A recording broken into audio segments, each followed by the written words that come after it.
And so photography is fun because not only do I get to teach, I get to learn, and that's one of the most rewarding things of any art for me, is the teaching and the learning.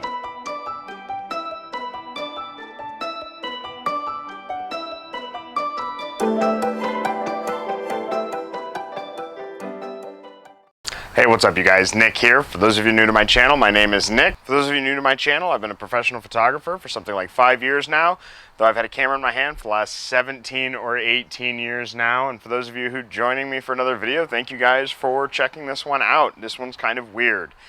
Now, we are coming up on 2 years of me making YouTube videos, and I get a lot of questions about myself and about why I do YouTube and things like that. And I figured that I could do a more personal video, something that kind of involves cameras, something that involves a little bit about myself so you know me more. And I think it's important because this community just keeps on growing. I think when I did my 1 year last year, I had like 600 subscribers, and we've doubled that. We're at like 1260 or 1261 or 2 at this point in time. And I'm really excited about it. So I want to go over some of the really common questions that I get to get started. And the most common question I always get is, what was your first camera? And so I actually have my first camera right here. It is a point and shoot 35mm film camera. It came in a Colorado Rockies pack. So my grandparents signed me up for this thing for kids. I don't know if the Colorado Rockies still do it, but every single week throughout the season or the summer, they would send you like Rockies merchandise or baseball cards, things like that. And they sent me this Colorado Rockies 35mm film camera. And I believe this was my very first camera ever, and I still have it. If you want to be on a more serious note, what my first serious camera was, it is this here Nikon FG. This was my grandfather's, and then it was my aunt's, I believe, and then somehow I ended up with it. I need to redo the foam in the backside here that protects the light. Now light leaks. This is the lens that I got with it. It is this insane little aperture ring controlled, I don't even know what it is. It's 3.5 to 22.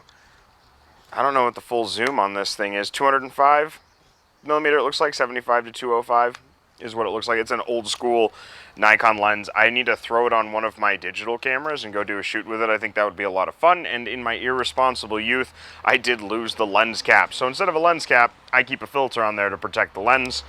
But this camera still works and functions. The shutter's really good. The shutter's still fast and where it needs to be. I just need to fix the light leak. Now, my first digital camera was the Nikon D70, and I actually have a video on this. I'm going to link right up there. We did a whole review on it, but the Nikon D70, this again was my grandfather's. I purchased it from him when I started getting really serious into photography and realized that I needed to move into digital format. People didn't want to pay for the film difference, the development, the cost, the print costs, all that, and it was about time. This is like a 6 megapixel camera. He bought it brand new in 2004, I think is when it came out. And I purchased it from him about 6 or 7 years ago. Since then, I've upgraded, obviously, to the Nikon D5100, the Nikon D5300, the Sony A6100 right there. I'll have links for videos on all 3 of those cameras down in the description. And so my evolution of photography went as a kid from this little point and shoot to a teenager with a old school film Nikon where I thought I was cool, and then to the Nikon D70 here and my evolution into digital. And so photography has always been kind of important to me, and I didn't always practice photography. There were years where I never picked up the camera, I never went out and took photographs. I would write instead. I do have a published novel. If anyone's interested, I'll have the link for that down in the description. But I did a lot of writing, poetry, I wrote science fiction, I wrote fiction, I wrote comic books. I had a couple comic books that were actually published. You can't find those anymore. I think I have a copy of some issue 2s left over from one of the last runnings we did with that. But I kind of dabbled in art in every way. I painted for a little while, I drew, sketched. I don't know exactly how you'd say that. I'm not very good at painting or drawing, but I did order a sketchbook recently. My goal is to have it filled up by the end of 2022 of just doodles and sketches and see where we go from there. So another common question I'm asked, and I think this is more along the lines of other YouTubers, they often ask me, you know, what my first sponsorship was, or, you know, how do I get the sponsorships?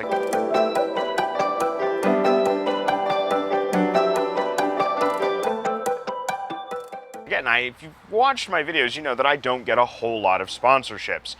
Mostly it's working with smaller companies. So my very first sponsorship was at like 50 subscribers, and it was the Jollylook camera right here, and I'll have a video to that. Actually, I have a video for that right up there.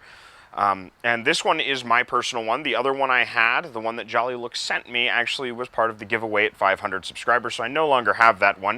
As you can see, I've got my GoPro mount here, I've got my shutter count, I've got my little thing that tells me, you know, what shutter speed to use. And this one right here, it's got film in it.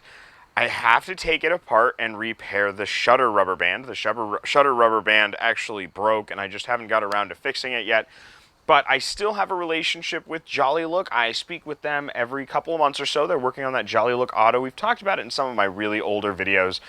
I did back that project. They're going to send me 2 free cameras along with the one main one. So we're going to have some Jollylook Auto. Their newest update talks all about how they finally got the prototypes built, and they're going to be starting production here soon. So I'm really excited for that. It's basically one of these, but it's all wood. It takes a battery, so it's automatic exposure, and it still uses the hand crank. It's still going to be a bellows camera. It's going to be really, really awesome. I've got one coming in square format, and I've got one coming in rectangle format, or wide format, however they call it.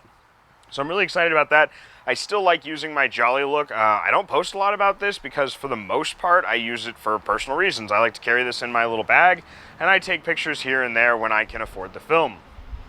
Now my second sponsorship we're actually using right now, and that was the Fifine microphone, you know, lapel mic, and I usually use a shotgun mic. I actually have the shotgun mic right on my camera now, and I usually use that, but there's a lot of traffic behind me, and I didn't want to subjugate you guys all to all the traffic noises, so I grabbed the Fifine mic. I would like to get a Rode mic eventually. That's what we use when I do videos with Nick Del Duca. He has a Rode wireless mic, and that's what we use for that, is that Rode wireless mic.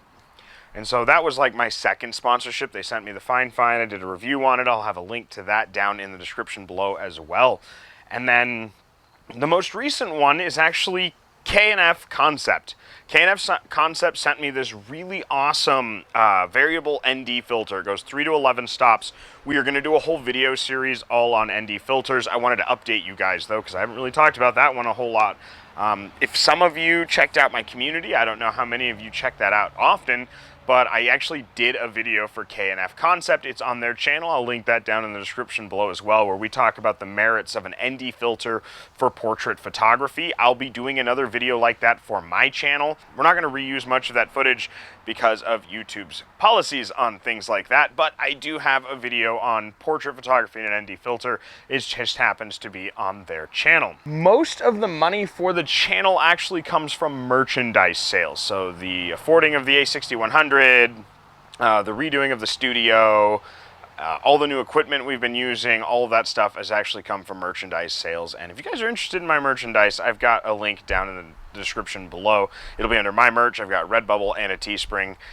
The shirts are really nice quality. The prints are really nice. The masks, not so much. The masks that RedBubble and TeeSpring produce are trash, junk. I have a couple of them. I don't even wear them. I wear my work masks because, well, those ones aren't very good quality. That's probably why they're so cheap. And getting on to work. So I had a lot of you reach out after one of my little shorts talking about having 3 jobs. I do, in fact, have 3 jobs.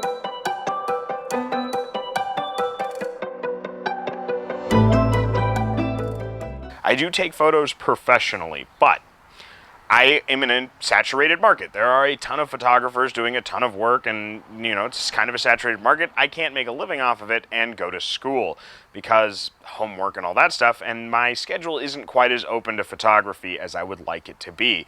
So I actually do have 3 jobs. I work as a pizza delivery driver. That is something I did before I went to school the first time. I graduated with my first associates in 2015, and that was in automotive. And I was actually a mechanic before I started the associates. I was a lube technician. I was in the automotive field for approximately 10 years. If you guys want a whole video on why I'm no longer a mechanic, that can be an entire video on its own. If you're interested in that, comment that down below. But so the 3 jobs I have is I deliver pizzas because it is a flexible schedule. Tips are always really good. I can make a living doing that. And the 2 other jobs are more for padding. So what I'm going to school for is I'm actually a history major. I'm working to get my bachelor's and then my master's. I'm on the accelerated track to do so in history so that I can be a professor. I happen to really, really enjoy teaching. And instead of going the high school route, I wanted to teach at a higher level because history is that interesting to me. I don't want to bring it down to quickly get through it. I want to have a class that focuses on one subject, and that's the history we learn about and we talk about and we discuss, and that's something I love about history. So I had to have that flexible job delivering pizzas. Now, the other job I have that I think is really cool is I do tours for a hotel that is nearby. It's a pretty famous hotel.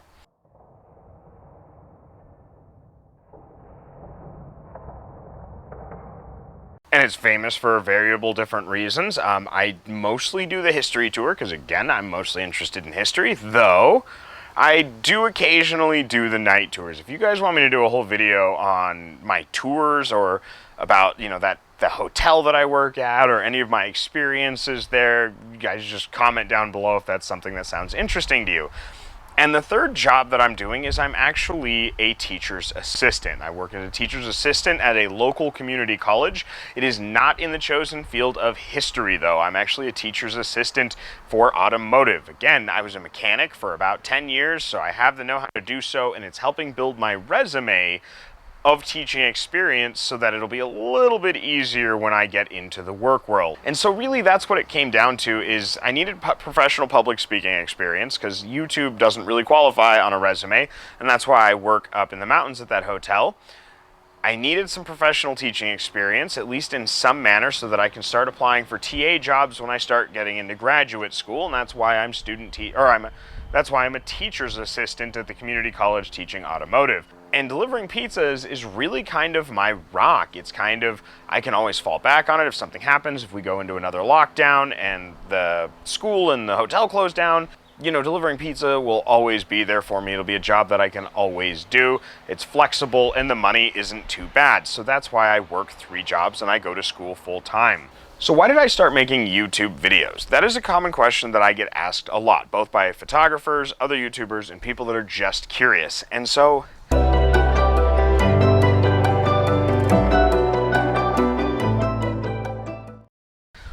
what really got me into making YouTube videos is that I found that the photography community around me is not necessarily toxic.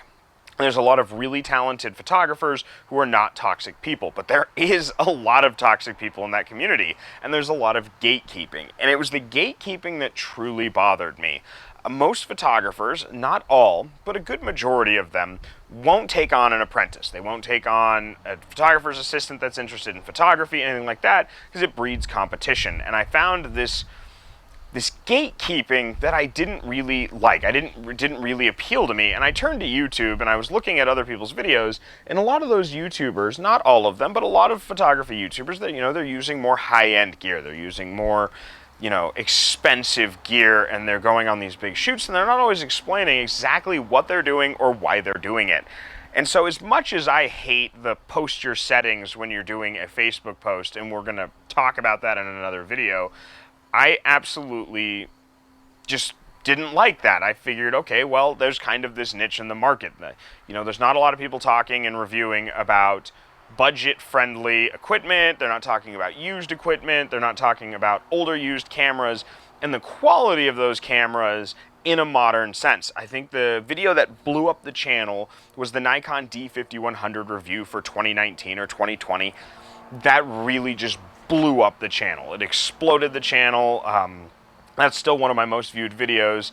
And at that moment, I knew I was onto something. So we reviewed the D70, we reviewed my D70s, we reviewed the Nikon D40, the Nikon D50, the Canon Rebel T3, the Canon Rebel XT, you know, all these budget-friendly cameras, budget-friendly lenses, the Yongnuo 50mm for both the Canon and the Nikon. We're getting one for the Sony because I am falling in the trap of falling in love with that Sony A6100.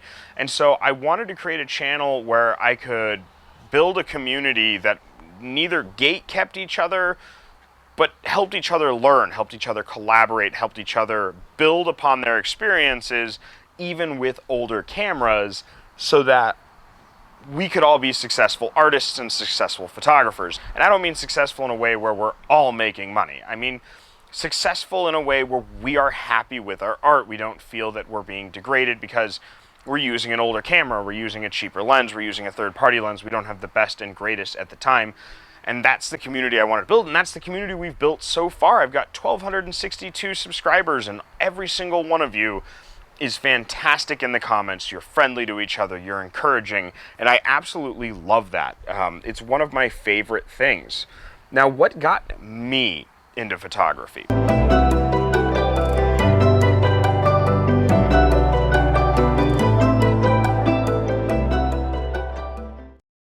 That is a huge question that I also get asked a lot, and actually it's kind of a mix of things. My grandfather was a photographer, we've talked about that a lot.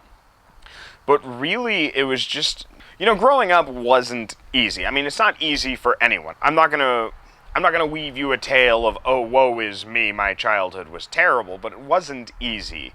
And I know it's not easy for a lot of people, and a lot of people cope in different ways. Some people exercise, some people do academics, some people smoke, some people drink, some people do drugs. You know, everyone copes in different ways. I'm not saying any way is better than any other way. Some people paint, some people write. Me, it was art in every direction. Now, I was never good at drawing, and I was never good at painting. And, you know, with painting and drawing, I wanted to be able to draw proper anatomy and photorealism and all that, and I was just never really good at it. And so, between my grandfather and my ex-girlfriend, you know, she was really big into photography in high school too. You know, I just got a camera in my hands and I started taking photos, and I found that I really enjoyed it. It wasn't easy, but it wasn't too out of reach. Like when you go to draw something photorealism, you mess up one thing and you feel like it's out of reach, it's not tangible. Every single photo shoot I do, even now, my results get exponentially better than the results before that, and it's like every photo shoot is better than the last because I'm trying something new, I'm going out and trying new concepts and new ideas, and YouTube has actually helped a lot with that, because if it wasn't for YouTube, we wouldn't have the Canons, we wouldn't have as many Nikons, we wouldn't have had as many experimental things going on. I do that because that's what you guys want, that's what you ask for. You guys want to see all these crazy little experiments and me trying new things out and all these new concepts and art forms like landscape. I probably would have never gotten back into landscape photography if it was not for YouTube. Mirrorless as well, like moving into mirrorless has a lot to do with creating content for you guys. It's a lot easier for me to put a GoPro on my chest with a mirrorless camera, and you can see exactly how I'm lining up my shots, what's going through my head, you know, exactly what I'm doing with my positive space and my empty space before I take the photo. And that's going to make it a lot easier in the future for me to explain that. In the last couple shoots where I did the POV 5300 and the POV A6100 videos, which I'll link those down below as well, you know, that was a lot of experimentation, some trial and error to figure out how can I mount the GoPro in a way where you can see what I see through the camera, because that is my end goal. Is I want to show you what I see through the camera so that it's easier for you to do the same thing, and that's really, really important to me. And so photography is fun because not only do I get to teach, I get to learn, and that's one of the most rewarding things of any art for me, is the teaching and the learning. Now for some of the not so, I don't know how to say this. Now for some of the other, like, it doesn't seem interesting to me, but it may be interesting to you. Facts about myself, I'm a Colorado native. I was born in August of 1989, so I'm 32 years old. I'm sure you all know that because I was talking about it in my Vita shorts, the Vita shorts that I didn't follow through with. Though I got most of them. I think I got the majority of the month, you know, vlogged out like that. But Colorado native, I was born on the Eastern Plains in a smaller town. It's a larger town now. I moved west so I'd have the mountains, and you can't even see the mountains because of all the smoke right now. In the early spring you can, and I'm sure I've uploaded photos of the mountains behind me. I'm married. I've been with my wife for 12 years. It was her senior year of high school when we got together. We got married this year, actually. Well, we didn't have a wedding. We got married because I needed to be put on her insurance. We do plan on actually getting married. We got engaged last year. But we're planning the wedding for 2022. So fall of 2022 is when the actual wedding's going to happen. But we are married, and she is my wife, and she is fantastic. She's extremely supportive of all of this. I'm sure you guys have seen glimpses of her in various B-roll and videos of us doing landscape, because I have her take me hiking for landscape videos. We have a dog, Sophia. I know you guys have all seen Sophia. We have a cat named Kitty Perry. Probably have not seen Kitty Perry all that much. She does not like being on camera whatsoever. You know, trying to find myself, trying to find who I am. You know, I've done a lot of jobs. Like I said, I was a mechanic, I've been a delivery driver, I was a carpenter, I did roofing for a little while. That job was absolutely terrible. I've worked in call centers, I worked at Walmart. I tried to work at King Soopers, but they didn't want me. I wasn't good enough. I've worked in restaurants. I was a line cook, I've done prep cook, I've done dishwashing. Never did I do the waiting thing. I can't really handle people all that much. Photography, obviously, tour guide, teacher now, like my resume just grows and grows. And so, you know, for the younger people on my channel, I see those channel analytics. I see a lot of people in that 15 to 25 range. You know, you guys don't have to know exactly what you want to do right now, right? You know, you don't. You can change it. I mean, to be 100% honest, you know, I'm going to school now. I'm 32 years old. I won't have my master's until I'm 35 or 36. I'm not going to have my PhD until I'm at least 40. And I don't even know how long I'm going to stay a professor. I might get bored of it. I might want to go journey and try something else. I mean, who knows? Maybe YouTube will work out. That would be really cool, because then I could actually build a studio. But I've got, you know, all kinds of plans in the works, all kinds of things I want to try. Like next summer, for example, I want to start doing workshops. So if any of you are in Colorado, let me know. We're going to do some photography workshops. I've done social media marketing. I've done regular marketing. I've written things. I've got a book published, like I said earlier. I've got comic books that have been published. And so I just kind of dabbled in everything until I found something I really enjoyed. And so far right now, teaching is what I really enjoy, whether it's teaching you here on YouTube, it's teaching those kids out at the automotive center, automotive, it's teaching guests at the hotel about the history of the hotel. I've really found an affinity for teaching, and I found that as a mechanic. They gave me an apprentice, and teaching that apprentice how to, you know, run a wiring diagram or how to diagnose a drivability issue, things like that. I really fell in love with teaching, and that's kind of the route I'm going on now. And I know some of the videos lately, you know, it's like a POV shoot, I'm not talking at all. And really that's just because I'm working on some bigger projects that require a lot more of my energy. But I want to still produce content for you. I want to still produce content that's interesting. It's something you'll enjoy and something you'll like. And so that's kind of where we're at right now, is we're going to have some of those videos that are just a POV shoot with hopefully a local band, some kind of local music. We're showing off the camera. We're showing off its capabilities. And then in between those, we'll have the bigger, more educational videos, as well as the cinematic stuff. We're still doing that. We're still working on that. I got to hurry up and get those videos uploaded, because that commercial is going to be filmed in about 2 weeks from the upload date of this video, which should be Friday. It's currently like Tuesday. So that's where we're at right now. If you guys have any additional questions, concerns, anything you want to bring up, anything you want to talk about at all, like, this channel is open. We don't have to stick to photography. If you guys want some shorts where I'm talking about, like, you know, random things, how I location scout, anything like that, just let me know. I'm happy to make those videos. I'm more than happy to do so. And for those of you who've been around since the very beginning, you probably recognize this table and this setup, because this is how we got started 2 years ago, sitting in front of a white table talking about photography stuff. If you guys have any additional questions, please let me know. Hit up my community section, check out some of the posts I got there. I've got voting polls, all kinds of neat stuff on there. Don't forget to like, comment, and subscribe. Hit the bell notification so you know right when I upload. Again, I upload about once a week. This week we're getting 2 videos. Shorts will probably add to that. I'm very active. I always respond to comments, so if you leave a comment, you will get a response from me. It might not be instantly, but most of the time it's pretty quick. You can ask anyone who comments on my videos regularly. So I will catch you all on the flip side. Bye.